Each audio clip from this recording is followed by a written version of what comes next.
Carl Atlas! For the keyboard warrior!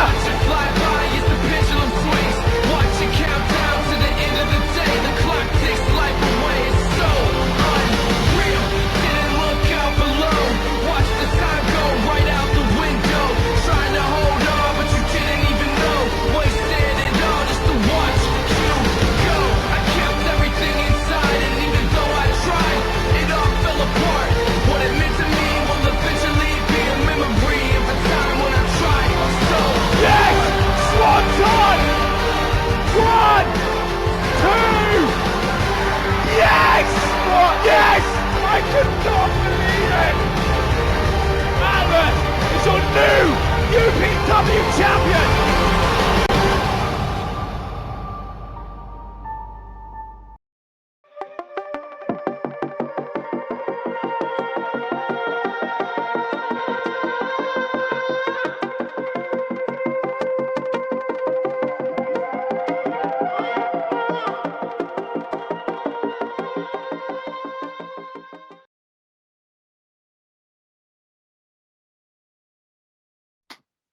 We recording? You're in charge. Yeah, I've got you now. Okay, 3, 2, 1. Welcome back to the Virtual Barber Shop. It's me, keyboard warrior Kyle Atlas, joined as always by the mighty Mad Dog Quinn. It's season 4, episode 9. It's just me and the bearded brethren in today, but we are going to hit you with Fat to Fit. We're going to talk AEW because we have to. Let's face it, it's hot right now. We're going to talk about other goings on in wrestling and other rumors and things that we want to talk about. We're going to talk about how busy we've been as a tag team. We're going to talk about how busy I'm going to be as a singles guy as well. We're going to cover some stuff in this episode. So stick around. We're going to try and keep this one short and sweet because we think, you guys might enjoy that. Let us know. Please send us some feedback. Do you prefer the longer episodes? Do you like the new short episodes? Please, come on. We need that kind of back and forth with you guys. And on that note, thank you so much to our very first Patreon. Mad Dog, tell us all about it. So we started our Patreon. We're still looking for subscribers. So you know what to do right now, right? If you're listening to this right now, 1, 2, 3, you got to hit that bell icon. You got to smack that subscribe button. What you do? You chop the subscribe. Come on, chop it. Yeah, got to get the subscribe. And Patreon. There's a link below to our Patreon. Last week the link didn't work. The link was broken. I mistyped it. And a friend of ours messaged me and said the link's broken, Mad Dog. Can you fix it? I fixed it. I sent him the link, and we have our very first patron, Jalganetsu, otherwise known as Kev. Much love, big shout out, first #1 patron for the beards. We gotta love you, Kev. Good lad. Thank you very much for the support, mate. Yeah, man. So, right, we're going to dive straight in. So, quick Fat to Fit, and I'll be really quick. So, back to work this week, back into a good routine in terms of back on the intermittent fasting, eating at the right times, eating more of the right things, smaller portions. And I'm finding that my appetite wasn't as much this week, but I think that helped. I was a little bit tired, a little bit run down from work, but it kind of forced me to do those things, like I said, resetting the diet. So I was happy with that. I'm kind of back in a good place now with my food choices and portion sizes and timings. I've been to the gym. I'll be honest, I've only hit the gym twice this week. Work has just kind of got on top of me. Sometimes you're not, if it's not in the tank. First week back after 6 weeks, man. It's there's things to shuffle, right? Life is a bit much. You got kids, job, everything slides straight. And you're a teacher, man. First week of term, man. Come on. My wife's a teacher too. My wife teaches the same year group you teach, and her first week, she's been dead on her feet by 8 o'clock every night. So yeah, I understand, man. It's a lot, but as well as that, I still managed to get down to the Quality Wrestling Academy, see our good friend Rishi Ghosh, managed to get a session in there. So I'm kind of building that ring fitness again with that kind of realigned goals. We kind of talked about this, I think, last week. My goals now have slightly changed. I'm now kind of focusing on building more of a fuel tank. I want better endurance. I want to be able to go harder for longer in the ring. I want to be able to match some of those top guys, and we were inspired by what we saw when we went up to WAW with the likes of RKJ and Adam Maxted just completely burning it down. So it has to be said, that show really has lit a really has lit a fire under us. If any of the guys from WAW are watching, we want to say thank you, because it really has. What you've done, and what opportunity you gave us really has inspired us. It really has. Like, we went into Suicide Squad on Sunday night. We started playing with our signature spots. We've got some new moves that we've been working on. That was really key for us. The feedback we got from Jason and the feedback we got from Ricky Knight, that was really crucial for us to kind of go back to, because we train. Not a lot of people will know this, but we have our Sunday night Suicide Squad that we do on a Sunday night with our lads, and it's an advanced night only down at Quality Wrestling. And in that, the idea behind that session is that where people where people that have been training for a long time, that are experienced, that are out there on the road and might not get the opportunity to get down to Rishi's regular classes, or don't want to be held back in regular classes by the juniors or the beginners learning how to bump. If you want to get, we want to get in and we want to practice things safely with people that we know can take bumps without having to show them every single thing. So Sunday night has been really important to us since probably March, I reckon. Yeah, man. I look forward April. Anyway, so that definitely has been really important to us. And I think you're right. RKJ, Adam Maxted, Brad, Slayer's match, Zach's match with Robbie X. Those matches really, really inspired us to really up our game.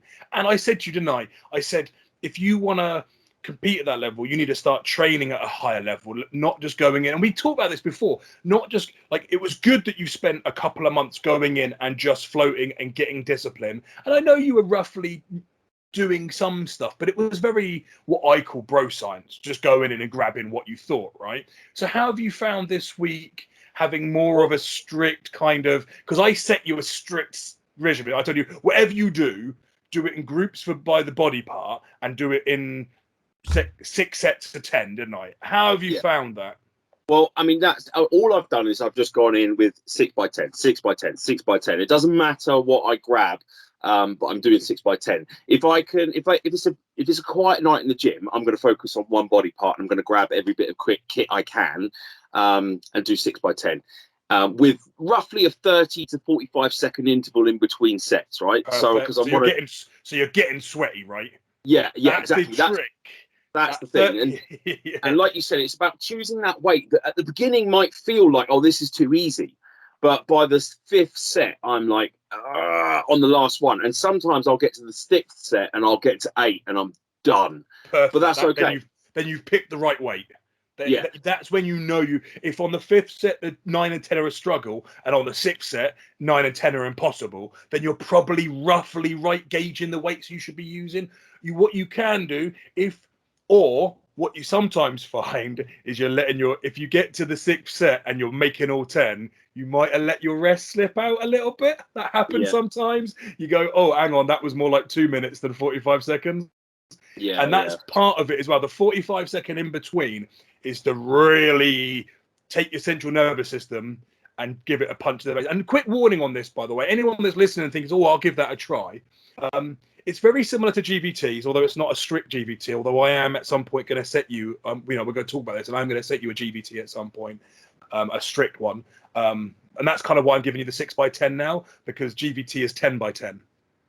We're gonna dial it up, but the 45-second break in between, crucial. And also the other thing that's crucial here is you can't do this for more than 4 or 5 weeks. Have to come back off. Even if you keep doing 6 by 10, you have to take that rest period out, bring the weights down a little bit. So the weights you're using now will be roughly about, if what you're saying is true, that what you're getting to the 6th set and 8 and 10 are impossible, then you're probably somewhere around 60-70% of your 1 RM, right? Which is perfect, which is where you want to be. You can't chill there forever. And as you push that up and you do this at 80% of your 1 RM, you can't stay there for long because you get burnout. You hurt yourself. You burn your central nervous system out. You start hurting your muscles, and you get what's the word I'm looking for? Negative, not negative gain, but it's not. You're no longer getting positive gains anymore. And in fact, if Yeah. anything, you're not even maintaining, it's damaging you. So anyway, it's fantastic, man. I've been in the gym, as you know, because I've been messaging you a lot. Because I think I've been in the gym since Norwich. I think I've been in the gym. When did we go to Norwich? Last Monday. We're now the Friday afterwards. We're what? We're 7. We're 11 days out. I think I've been to the gym 8 times. Nice. I signed up to a new gym that opened last Sunday when we were at the Hobbit. They had their debut, and it actually opened to the public on the 1st of September. But anyone that signed up early had a couple of days where you could go in and have free reign without the general public. It's called Titan Gym. It's in Eastleigh. Independent gym run by a local lad called Josh. Nice guy. I mean, it's basically just him and his wife that run it. And his dad, I think, helps with the running of the building and what have you. Huge unit, fucking massive unit he's got. Fucking his huge industrial unit that he's completely kitted out, painted the whole building matte black. It looks the business. Matte black and green. It looks like, it does look like something from a movie set. It's amazing. He's still got more equipment coming in. But for me, there was like 3 or 4 bits of kit that kind of made me think, oh, I haven't got that in the Mad Dog gym, and it might, and also the early sign up was a 15% discount for a year. So I was thinking they've got a Viking press. Yeah. He's got a squat rack. He's got a leg press. He's got dumbbells up to 70 kilos. He's got a log. He's got a deadlift platform. He's got an isolateral machine, which I've been gagging to get some isolateral arms. So for my squat, he's got an isolateral jammer. It's just like I've been down there a lot. I'm still training. I've still trained 2 or 3 nights in Mad Dog's gym because if I don't need to go all the way across there, if I'm just going to do something in the squat rack or on the bench, then I'm still able to do it downstairs. But I've done Viking press like 3 times in the last like 8 sessions. It's been amazing. And also, what's really nice is my old gym, Samson's, has been closed for a couple of years now. And a lot of the lads that I know from there, they've been slowly drifting in from from their random Anytime Fitness or Pure Fitness or the gym. Everyone's kind of slowly. And what's really nice about those sort of gyms, and I was thinking about it, I was chatting with Josh, the owner of Titan, the other day. You do get this really nice community around the gym. People think the gym is full of well, it is. It is full of sweaty meatheads, right? Muscleheads. It is, right? But everyone assumes that those guys are exclusive and cliquey and not welcoming. But that's not my experience at all, ever, right? Because what you find with the weightlifting and the powerlifting, strongman communities is they're very supportive because everyone wants to help each other. Everyone wants to see each other do really well. Everyone's inspired by each other.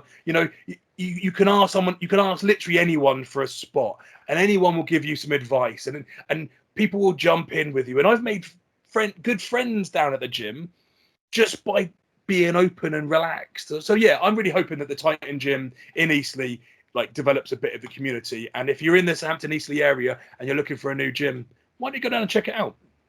Anyway, enough of plugging my mate's gym. Shall we talk a little bit about should we do AEW? I was going to say, let's get AEW out of the way because let's face it, everyone and their granddad has talked about this show, so we're not going to harp on too much. We're not even going to cover the whole show. We're just going to pick a couple of the Beard's favourites. Now, I'll be again honest. I haven't watched the show top to bottom. I've seen a few clips here and there. I've read the dirt sheets. I've kind of seen all the news coming through on social media. But you have watched the majority of the card, so Correct. You'll fill in the blanks. But I think the 2 matches that we want to cover are the tag match, the steel cage match, the Lucha Bros versus the Young Bucks, and obviously CM Punk's debut. And we've got to talk about the 3 big debuts that have happened. And you know what? So I want to talk about the first big debut, which I think is probably my favorite debut because you're going to know this because she was one of my favorites in WWE recently, right? I said this when she was in NXT. I said this recently. Ruby Riott or Ruby Soho. I think she's fantastic. I think she's a wonderful worker. I think she moves in the ring great. And you know what got me really excited and I really enjoyed was we saw Jamie Hayter on the pay-per-view in the Girls Rumble with Ruby's debut. Yeah. So not only was one of my favorite WWE female stars moved across to AEW, but she was in a match with a really good friend of ours, a really good friend of mine, someone that worked at Samson's. Like she worked at Samson's for years. She's a really close friend of mine, and I'm so psyched that she's doing well because we talked about obviously we both trained at Samson's and she worked at Samson's, and she used to train at Rev Pro with me sometimes, and we drive down there together, and because we both live in the same town, so we car share and what have you. And you would talk to each other about aspirations, but she's a youngster, Jamie is, I'm about to use her real name there, but Jamie, I don't want to give that away. I don't want people looking her up. Jamie, she's a young girl, so she had high aspirations, and I always thought she could do it because she's a complete package. She's got the look. She's a beautiful woman, really, really stunningly gorgeous woman. She has a way in the ring that you can't teach people. You know what I'm talking about. Like sometimes people are natural. They walk in the ring, they sit on the ropes, they walk around like they own it. You can't teach that. You either feel comfortable in the middle of the ring or you don't.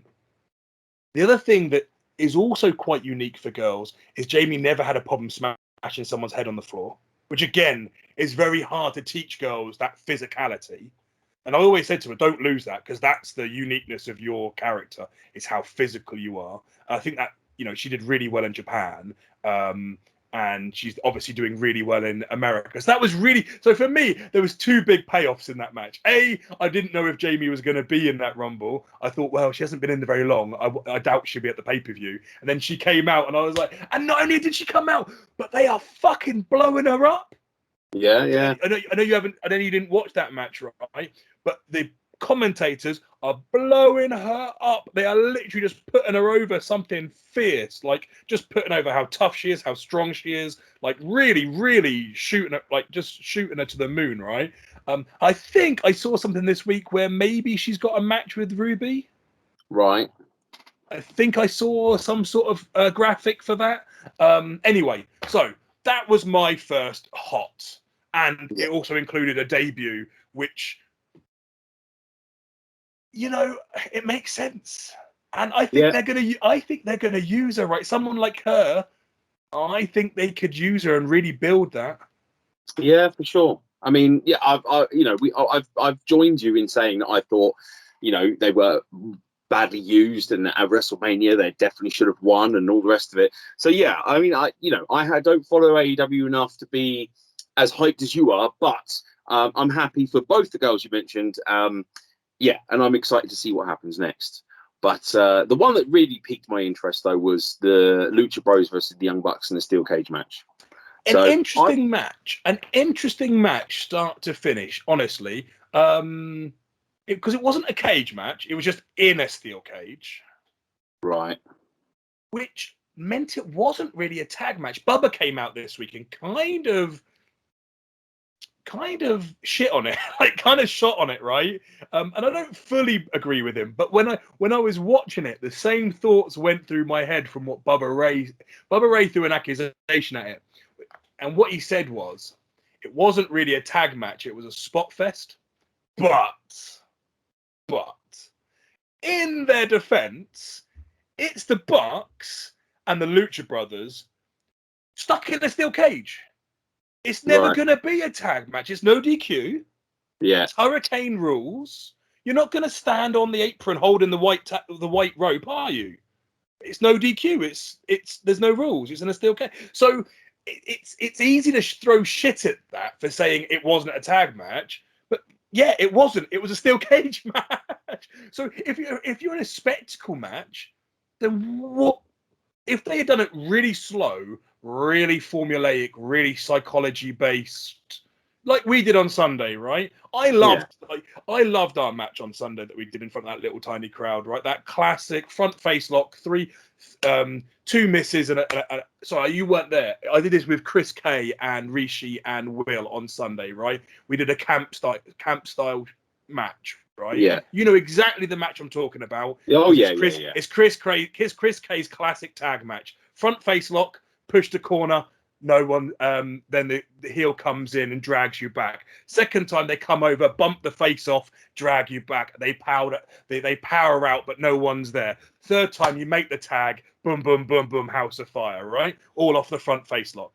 I love that setup. It's classic. It's clean. It's got great psychology, especially if you can get the crowd going on it, right? If the crowd are like, you're cheating and you're not letting him tag. If you can wait. Now, Bubba's right. The match lacked anything like that. Like any narrative. It lacked any narrative. Here's the thing, though, right? Is Bubba really the person to be criticising for that? Yeah. Like, the guy made his career out of the exact match that he's slating. He's basically he's the pioneer with the other two teams, the Hardys, Edge and Christian, for doing bump fest matches with no psychology. It was just what cool stuff could we do tonight? Yeah, so I kind of take that. I don't take that criticism at all. Actually, I like the fact that it's a cage match. I always like the fact, even when it was like Edge and Christian and the Hardys, actually, they've done the tables matches, they've done the ladder matches. What's next? You know, those kind of matches, you can't put them in a cell because they're not quite main events, but a steel cage is probably fair game and the right place to do it. And it gives them something else to play with that's not the usual shtick. And so, from what you're saying, high fly, they did some, they did the typical stuff that you'd expect: bouncing off it, teasing it, landing it, missing it, swerving it, the whole 9 yards, and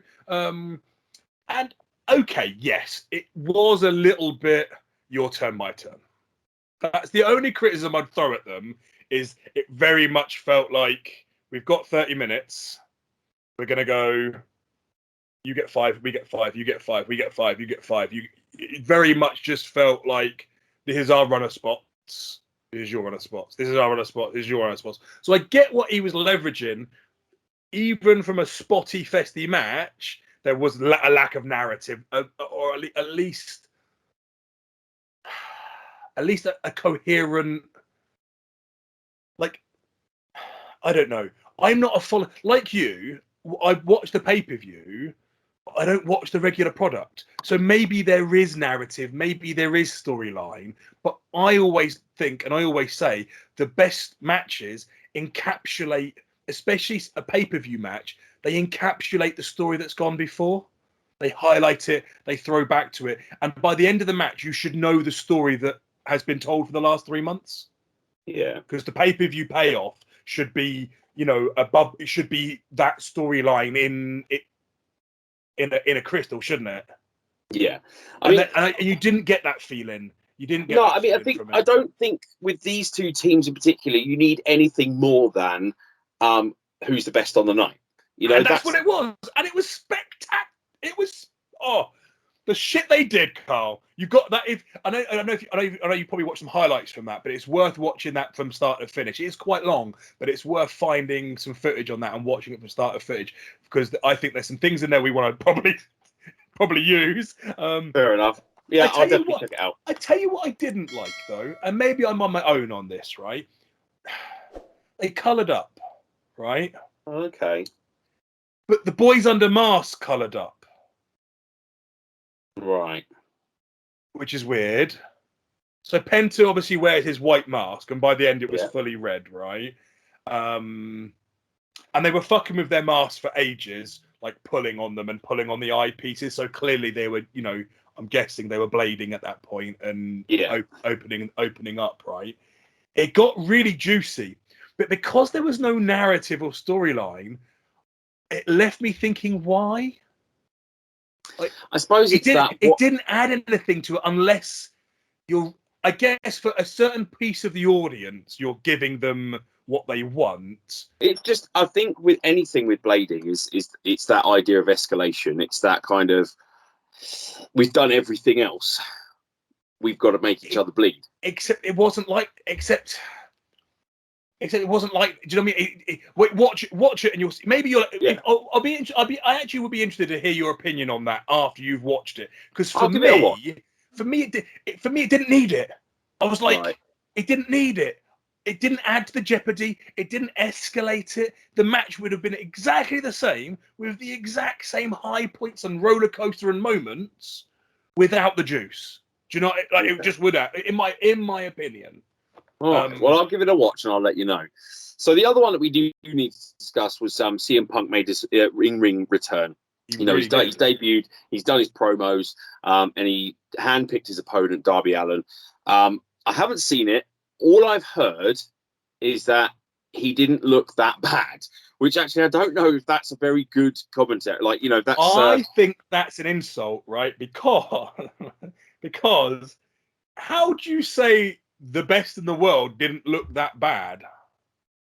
Well, That's I mean, it's a bit of a backhanded compliment, isn't it? Like, I never thought that moniker was anything more than just marketing. To be honest, I don't think CM Punk's the best in the world by anyone's imagination. Really, I know there's people out there that will completely disagree, and I know it's controversial, but certainly I'm not one of those people that believe the hype. I think it is just a name. But even that, just that the feedback I heard was, for a guy who hasn't touched the ring in what 7 years or 11 years? 7 years. 7 years. He didn't look that bad, and I was like, well, if that's all we're hoping for, then is he worth the amount that they're paying him? Well, I instantly, when the match got going and the tempo and they got into gear, you could instantly see why he handpicked Darby Allin. Right. Because if he was going to pick someone on the roster to make him look good, Darby did. Yeah. Darby made him look a gajillion bucks. There were some spots in there that were... there was the spots in there you would expect to have from Darby Allin.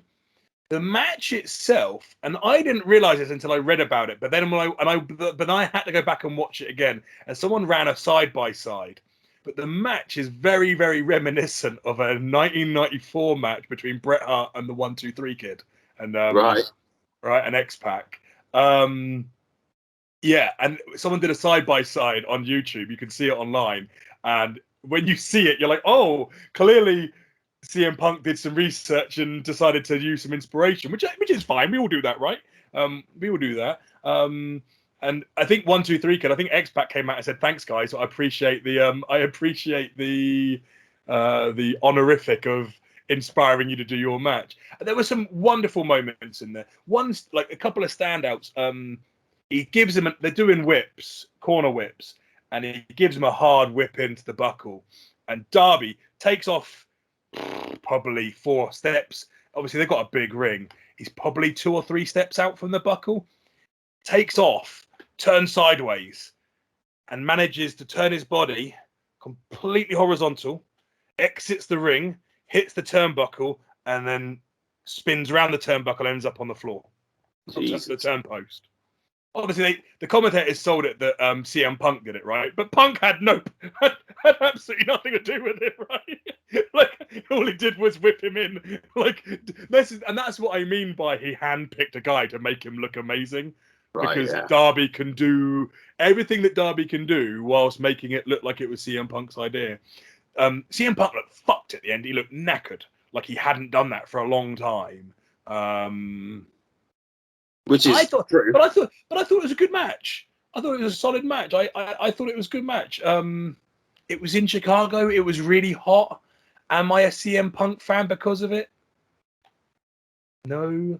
Am I a Darby Allin fan because of it? Probably. Yeah. Probably. Yeah. We you and I have gotten to that point now where we really can appreciate someone who their role is to make the other guy look good. Yeah. It's the unsung heroes of wrestling, really. Yeah. What do they call that guy in the Wrestling with My Family? Sex tape. Because this motherfucker will make you famous. Like that. Those are the unsung heroes, right? The guys that can bump and make you look amazing. Like, yeah, hats off to them. So we haven't really talked about the 2 male debuts. True. So we knew one was coming, which was Daniel Bryan. He's Daniel Bryan now. He's back to being Daniel Bryan, or is he Bryan Danielson now? I don't know. I know that he originally in the Indies he was always Bryan Danielson, wasn't he? Danielson, yeah. I'm going to look up now. AEW debut Brian. Is he going by Brian or is he going by? Well, he won't. I can't imagine he'll be Daniel Bryan because WWE will own the rights to that. But he's the American. He's Brian Danielson. He has gone to AEW as his independent moniker. He has gone as Brian Danielson. Totally makes sense. Yeah, because he will own the copyright on the trademark and on all the merch, right? They're going to own that. There's no way AEW are going to be able to sell Yes t-shirts, right? Yeah, and they seem to be positioning him straight into a feud with Omega, right? Which is off its tits. That's what. That's big money. That's what I want to see straight away. That is what I want to see. I don't want to see anything else. I don't want to see Punk versus Omega. I want to see Brian Danielson versus Omega because that match is marquee any fucking day of the week. I had some guy tell me that it's not, and the cunt doesn't know anything about fucking wrestling. That match is fucking money. Like, it just is. Yeah, I agree. And I think that is indicative of the kind of contract that Brian has signed, because I don't think he's in it for lots of matches. I think he's probably signed a contract that is like, I'm going to come in and do the big marquee dream matches that people want to see, because he probably is like thinking, well, I haven't got that many years left in the tank at this point. So I think it's a great move. And if he has got 3 or 4 years in the tank, or even, I guess at his point in his career and at his skill level, it's really intelligent to pick the right ones, right? Yeah. Because the chances are, these are the ones that you're going to get, like, people, these are the ones you're going to get remembered for, because people always remember what you did on the way out. Yeah. Don't get me wrong. I think we are definitely going to get Punk versus Brian as one of the big ones. They're coming together. It's going to happen at some point. But yeah, so without harping on too much about that, the other debut was not as hyped. It was rumored, but nothing 100% concrete. But we had Adam Cole appear. Yeah, man. So that's big news. He kind of just decided, I read somewhere and not only did he debut, not only did Adam Cole debut, right? It was fucking awesome, Carl. Okay. So not only did he debut, right? He comes out, and he fucking attacks Christian. He instantaneously swerves heel, joins the Elite. He's stepped into AEW. He's in with the Bucks and Kenny Omega. He's instantly fucking swerved, gone heel, and kicked fuck out of Christian. It was just not like, oh fuck. Well, that's a great move, because you've got all these guys coming in with their star power, and the fans are just going to be happy to see them, and they're going to cheer them naturally. And I think the inclination would be to book them as baby faces, but it's quite good to have one come in and be like, no, I'm going to do my heel shtick. And I think Adam Cole is best in that role. I can't remember what I was going to say about his debut, actually. Sorry, but if they're you kind of threw me off. You got really excited, which is cool. But I didn't know that. Are they pushing him into a feud with Christian? Like, even like a mini one? I haven't watched anything since. I just watched the pay-per-view. So, I'd be game for that. I could watch. You know what? I might start watching a bit of it, because it could be quite intriguing. Like, these questions you're asking, I kind of want to know. Yeah, I kind of want to know what they're going to do with these people. Yeah. Yeah. Lots of eyes on AEW at the moment with all their different movements, and a lot of people are kind of going, Tony Khan's digged into his deep pockets and spent all this money. Is it going to go anywhere? I still can't get behind these people that are like, oh, this is it. We've changed the tides now. AEW is going to put WWE under. I think you're deluded, but I do think that putting eyes on the product in terms of AEW, that's massive. And we know that because the ratings in the 18 to 41 male demographic shifted this week. I think Mick got it right. Mick did a thing on Twitter this week. I don't know if you watched the actual thing he said, right? And I thought it was very respectful. He finished off by saying creative were always great to me. I really appreciate what creative did for me in my career. But, he used Karrion Kross as the example, which I think is a brilliant example. And I guess this is why Adam Cole didn't want to make the move, and why he was so hesitant and didn't come to any agreement with the contract, right? Because time and time again, they've had these indie darlings come in, they've let the E in NXT strip them down, strip them back, rebrand them, relabel them, work really hard on that relabel, on that rebrand, work really, really hard. And it's really hard, isn't it, to go from a place where you're hot as fuck, which is why you've been signed, because you're hot. You've been signed. You're hot for a reason. People know you. You're a draw. You wouldn't have got signed otherwise. You go to NXT and they're like, right, you're no longer Prince Devitt. Yeah. You're no longer whoever you were in the outside world. You now need to be who you're going to be in the E. So you rebrand them. You strip them down. You take them back. You remove half their moveset. You chill them out. You teach them how to work the E style, and you knock all the independent shit off them, right? You then send them to Raw, and they do it again.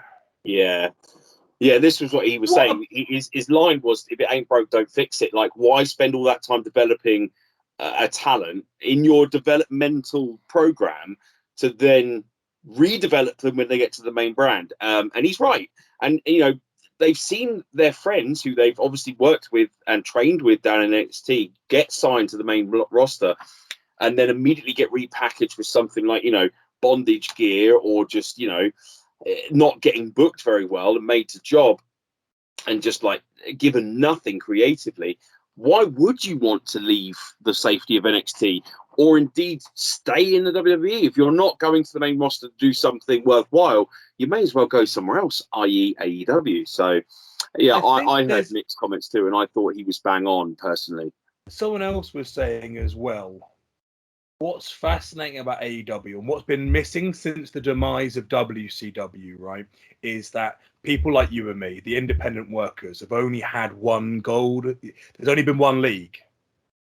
Yeah. Right? It's like across the world, you can aspire to be in Spain's top Premier League.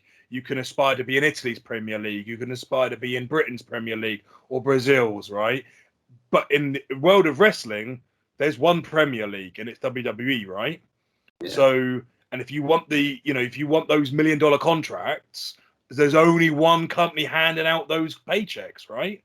What's fascinating and what's really interesting, and whether or not it's got any legs, and how deep Khan's pockets are, and how much money and how good their business is going to be, and how much longevity they're going to have, and whether or not they can actually compete the way that everyone thinks they can and are, is in whether or not they can pay these big wages over 10, 15, 20, 30 years and make it another staple place where you can go, I'm coming up through the ranks, I'm working independent wrestling in Japan, and I've got two choices. Not one choice, I've got two choices, and I can choose where I go, or hopefully I can if I get offers from both, right? Or I can tailor my work to attract one of those products, right? Yeah. I think that's really positive, because we haven't had that for a while. The only goal for ages has been, can I get on NXT? And from NXT, can I springboard in across to the main product? Yeah, I'm going to hit the fast forward button a little bit here, bro. Like, we've got a few things that we wanted to mention, and I think we could just do kind of a rapid roundup of rumors and news. So we just want to really quickly say, you know, we do wish Triple H, Paul Levesque, all the best in recovering from his recent cardiac event. You know, the news is that it's congenital. Whether you believe that or not, you know, we're not here to speculate. But, you know, it's irrelevant. The guy, you know, is recovering well, and we wish him all the best in his speedy recovery. Rumours of Kevin Owens, his contract's coming up in January, and with all the movements lately and some of his friends jumping ship, is he going to jump ship? It'll be interesting to see, because he's always sung from the company song sheet, actually. He's always been like, well, no, my dream was to be a WWE superstar. You know, I didn't have any other dream. I watched Bret Hart and idolized him, and that's where I wanted to be. So actually, I don't know. But then again, what are they doing with him? How much has he got left in the tank? Can he contribute more somewhere else? Is he watching other people have matches thinking, I can do that if someone would let me? Yeah, exactly. So who knows? Interesting. And again, I'm a massive Steen fan, so wherever he goes, my attention's going. So yeah, it'll be interesting to see what happens there. So I think we should probably quickly, because we've got about 10 to 15 minutes to round up this episode, dive into what's going on with us. So very quickly, this weekend we got 2 shows. We're tagging on both.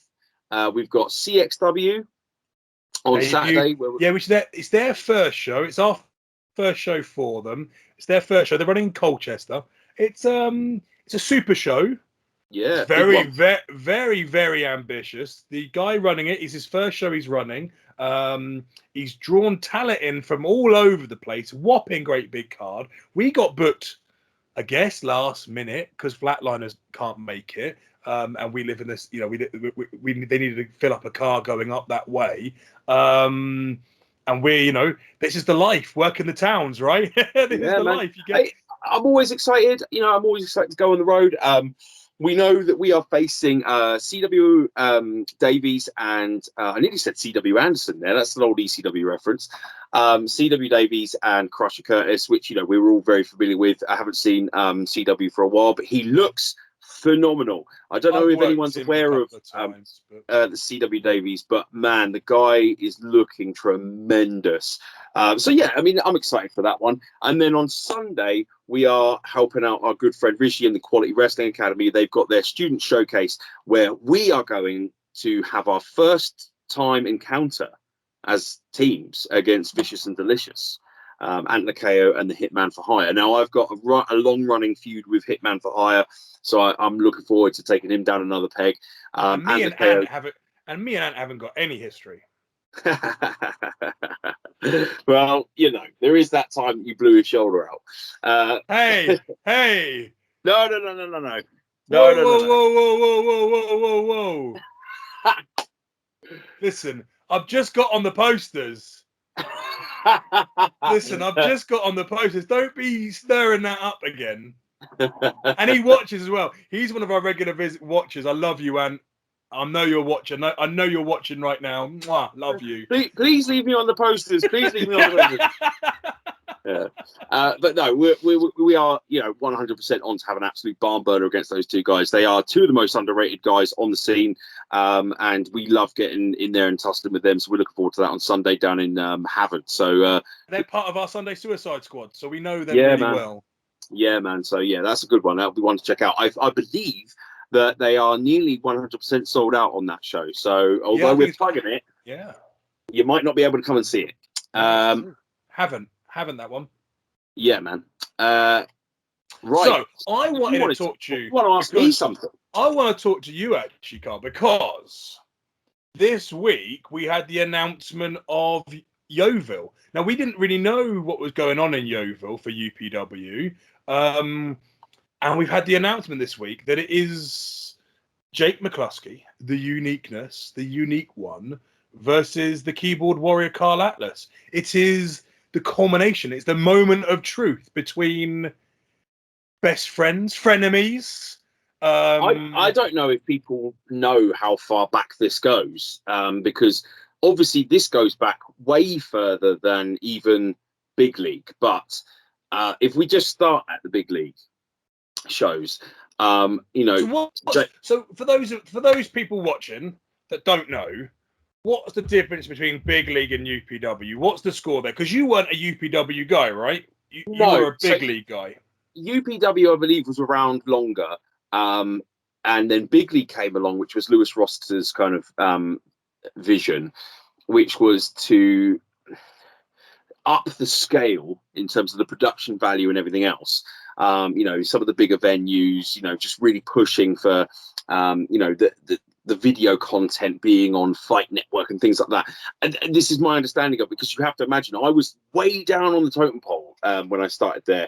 I keep myself to myself, and again, I can only really worry about my own performances, and I don't delve too much. But the bits I've been let in on, this is what I know. And so there wasn't much of a difference, except they were both Southwest promotions. And it just was a natural thing to have them kind of acknowledge each other and then feud, because they were using some of the same talent. I think Big League was being hyped on UPW and UPW and vice versa. And it all culminated in the very last Big League show, which was the Survivor Series tag between Team Big League and Team UPW. Myself and McCluskey were on Team Big League, having had interactions already You know, when I started there, my second match for them was against McCluskey. Right. And then we had an awesome fatal four-way. No, it was fatal five-way, I think. No, it was a four-way. It was a four-way. And it was me, McCluskey, Amazon, and Robert Sharp. And it was just a barn burner, and McCluskey and I tussled in that a little bit as well. But we kind of, you know, we were always like brothers in arms, you know. It was kind of like there was no heat there. It was just, you know, we tussle because we, you know, like brothers do. Because Jake and I go way back. You got to remember, like, Jake was my friend when I was a teenager, like still in college and university and stuff. He'd come and sleep over at my house, and, you know, we'd watch wrestling and play games. We were those kind of bros back then. And he was on a lot of the shows that I was back then as well. So anyway, fast forward to the Survivor Series match, and I'm fighting for Big League, and Big League means a lot to me. And I've said this before, and I think it's well documented, but I felt that Big League was one of the first sort of upper tier promotions to really give me a shot and kind of put some stock in me. They put me in matches with some of their overseas talent. They brought in Abyss, and I was involved in a match with Abyss, and, you know, and they were starting to give me the rub a little bit, doing the whole kind of hardcore guy of Big League, and they put me over in the commentary massive, and it meant the world to me. It really does, because a lot of those kind of opportunities don't come to me very often. And, you know, I reciprocated by giving them the very best performances I possibly could, and I put my body on the line, and there's footage out there of me doing some crazy stuff for them, and I would do it again in a heartbeat. So we're steamrolling the competition during this Survivor Series tag.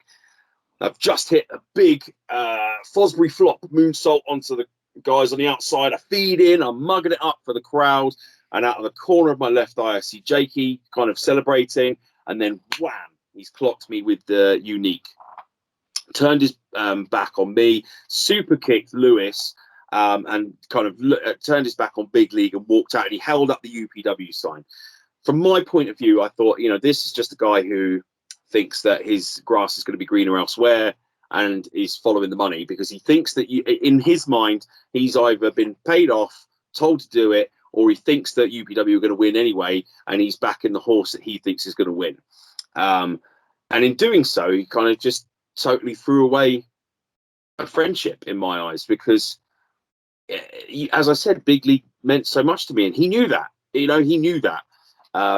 So when he hit me with that unique and took away Big League, I was angry. I was furious. I was dejected. So he's got a match at the next show, which was under the UPW banner now. And I interject and I hit him with the pile driver. But here's the thing, right? I was pissed, and he deserved that pile driver. But he came close to being severely injured that night because of that pile driver. I've hit that pile driver several times, and it's devastating, but I'm always able to make sure that, you know, the guy can walk away the next day. And luckily he did, but it was close. And as wrestlers, we know we only get a few of those close shaves, and it's a warning shot. And so, as angry as I was at him, I don't want to see him in a wheelchair, and I don't want to see him dead. So I retired the move. I stopped doing the pile driver now because of that. Now, again, fast forward. So that all happened, and then COVID hit. So we've got a year and a half now of like breathing space, you know, and I've kind of moved on from it all. You know, I've had time to digest it all. You know, Big League was a very important chapter in my life, but it's over now. I don't know what's on the horizon with UPW at this point. It's all just kind of like up in the air. Who knows what's going to happen when things return? So I get the call, come down, and you're going to work the show for us. And I was the surprise entrant. We talked about a little bit about this with Barnsdale when he was on. Surprise entrant. No one knew I was there. Even Dan didn't know I was going to be there until I showed up. Surprise in front of the audience. Surprise opponent for Dan McGee, who was the UPW champ, and I win, which was a shock to everyone, including myself.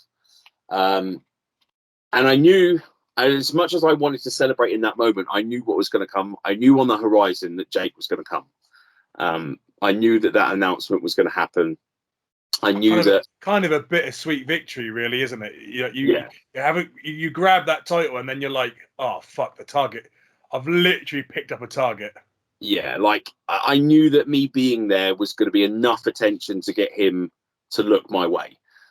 winning the belt was literally like painting a target on me, because the guy, he's championship material, McCluskey, like absolutely 100%, one of the top wrestlers in this country, in my opinion.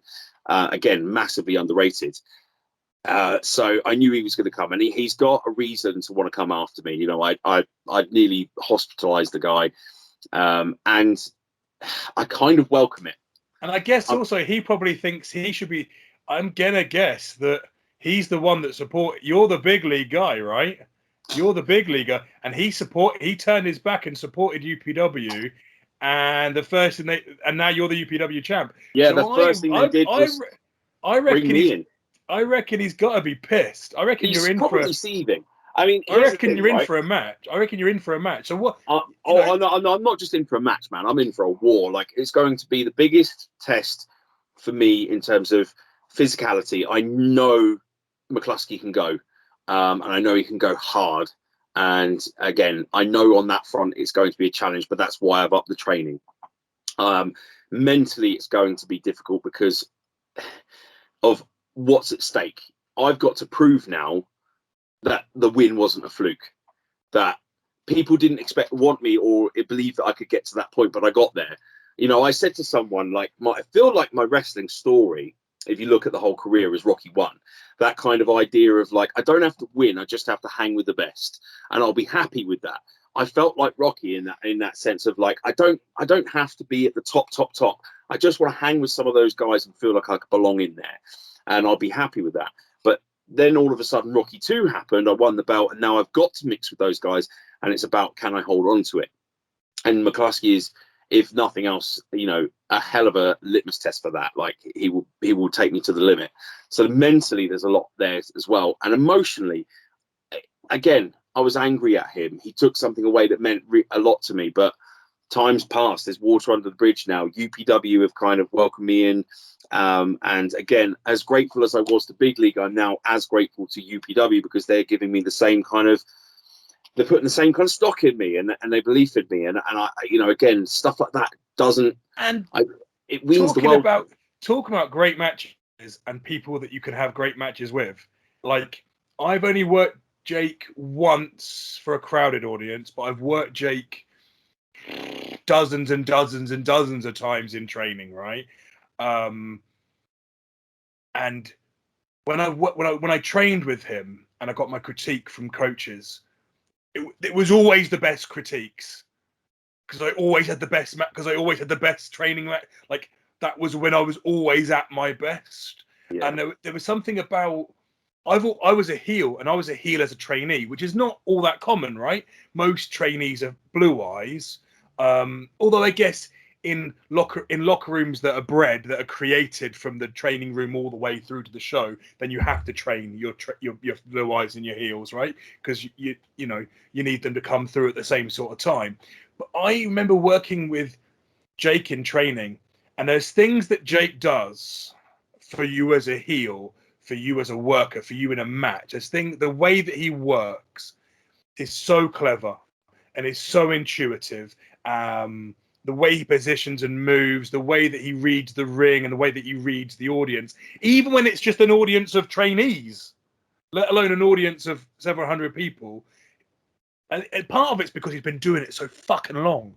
Yeah. People forget that, because he's young. He's still young. Like, he's still a young. I think Jake's in his mid to late 20s now. I think that's fair to say. Is he now mid late 20s? I'm not sure, but again, he's definitely a young lad. And here's the thing, like you say, he's been doing it since he was like fucking child, like literally. Yeah. He makes you up your game. You're right. Yeah, he makes you work harder. He makes you up your game. So I know that's on the rise. He doesn't push you down. I've worked with plenty of people that enjoy keeping you down. And Jake's one of those guys that's like, come on, the air's nice up. Do you know what I mean? The air is clean up here. Come and play up here at this level, because it's fun. And what are you doing? Like, what are you doing to get ready for that match? Like, well, as you're gonna he's going to be pissed, man. So you're going to have to work fucking double hard to retain the belt. So what are you doing? You know what I'm doing. I'm training now for more endurance. I'm going to be going down to Rishi's as often as I possibly can between now and then, because there is no cardio like ring cardio. Yeah. But I am going to be doing way more cardio at the gym. I'm going to be pushing for that kind of endurance. 6 of 10s and 10s of 10s, whatever it is that your program is there. I think I'm going to study tape. I'm going to go back and watch old matches between me and McCluskey and see what I need to do to up my game to his level. I'm going to watch his matches. I'm going to see, study tape and just bring it to the table. Like, he's in my wheelhouse. That's the only thing I've got comforting me. We're going into a keyboards, ladders, and chairs match. Ladders and tables. So he's match. he's playing in your comfort zone. He's in my wheelhouse. Tables, ladders, and keyboards. He's not completely inexperienced. As I said, we've tussled in that hardcore 4-way environment, but this is 100% my game. And I've got to think, well, if that's my only strength, I'm going to have to play into it. But this is going to be a dramatic match. Like, we're going to throw it all out there, and I know it's going to be a spectacle, but I think people will come for the fireworks. They'll stay for the drama. That's all I'm going to say. I think we're going to give everyone a match that is memorable. If you're in the Southwest, if you're listening to this and you're in the Southwest, 10th of October, Yeovil.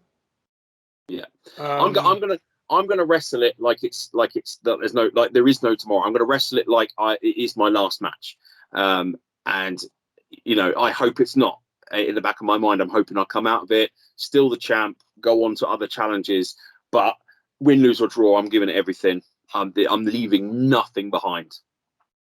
So definitely come down.